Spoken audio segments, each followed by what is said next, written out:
जंगल में एक आदमी ने पत्थर का मकान बनाकर उसमें रहना शुरू कर दिया। सुबह सुबह आंखें आधी बंद करते हुए वह बाहर निकला। थोड़ी देर बाद उसे भूख लग गई और उसने कुछ खाने का सोच लिया। उसने अपने एक डायनासोर को सीटी बजाकर बुलाया। डायनासोर दौड़ता हुआ आया, मुंह में हड्डी लेकर, और सीधा उस आदमी के ऊपर फेंक दी। यह देख आदमी बहुत गुस्से में आ गया और उसने डायनासोर से कहा कि वह उसके साथ चले। डायनासोर बिना देर किए उसके पीछे पीछे चलने लगा। आगे बढ़ते बढ़ते आदमी की नजर एक बत्तख पर पड़ी। उसने डायनासोर से चुप रहने को कहा और बोला, आज का खाने का बंदोबस्त हो गया। फिर उसने अपनी जेब से एक गिल्ली निकालकर पत्थर की तरह बत्तख पर निशाना साधा। पत्थर सीधा उड़ गया और बत्तख उसे देखकर दौड़ने लगी। कुछ देर बाद बत्तख रुक गई और उसने अपनी साथी बत्तख को एक तरफ जाने का इशारा किया। साथ ही पत्थर को भी दूसरी दिशा में इशारा करने लगी। पत्थर आगे चला गया, फिर मुड़कर फिर से बत्तख के पीछे दौड़ने लगा। बत्तख तेजी से आगे बढ़ती रही और पीछे से पत्थर, बत्तख, आदमी और डायनासोर के नीचे से गुजरते चले गए। उस पत्थर ने आदमी के नीचे से होकर डायनासोर के सिर पर ठोक दिया। डायनासोर का सिर घूमने लगा और घूमते घूमते वह नाचने लगा। नाचते नाचते डायनासोर सीधे जमीन पर लेट गया। तभी आदमी पीछे मुड़कर देखने लगा तो उसने पाया कि बत्तख पानी में नाच रही है। हर कोई अपने मन में कुछ न कुछ सोचता रहता है।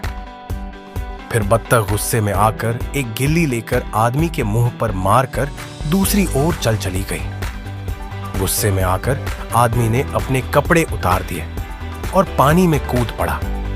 जब वह पानी के पास पहुंचा तो बत्तख ने उसे एक बोर्ड दिखाया जिस पर लिखा था, नहाना मना है।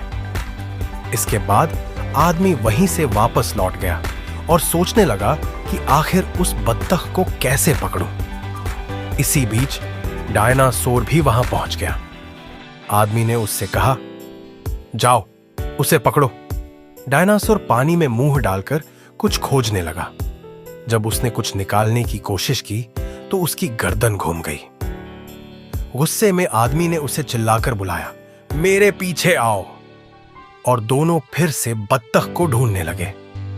बत्तख अपनी तस्वीर बनाकर भाग गई। आदमी डायनासोर के साथ मिलकर बत्तख को खोजता रहा। उसकी नजर उस तस्वीर पर पड़ी जिसे वह बत्तख समझ बैठा। तब आदमी आगे बढ़कर उस तस्वीर को जोर से डंडे से मारने लगा। जैसे ही डंडा लगा, आदमी घूमने लगा और एक पेड़ से चिपककर खड़ा हो गया। उसके सिर का घूमना बढ़ता गया और वह आगे बढ़ता रहा, जबकि बत्तख भी उसके पीछे पीछे चलती रही। कुछ दूर चलने के बाद बत्तख ने आदमी को पानी दिया तो आदमी पानी पीकर उसका शुक्रिया अदा करने लगा। तभी बत्तख ने एक कार्ड देखा और भाग चली गई। कार्ड पर लिखा था, किस्मत कुछ दूरी पर मिलेगी। आदमी उस कार्ड को देखते देखते उसके पीछे पीछे चल पड़ा। अंत में वह एक जगह पहुंच गया जहां एक बड़ी सी बत्तख बैठी हुई थी। उसे देखकर आदमी डर गया और छोटी छोटी बातों से वह बड़ी बत्तख धीरे धीरे हवा से भरने लगी। असल में वह एक हवा वाली बत्तख निकली। फिर बत्तख ने आदमी को एक छुरी दे दी और कहा, जाओ उसे मार दो। डरते डरते आदमी आगे बढ़ा और जैसे ही उसने छुरी को निशाना लगाया, एक जोरदार धमाका हुआ। सब कुछ बिखर गया और वह सीधे आकाश में उड़ता चला गया।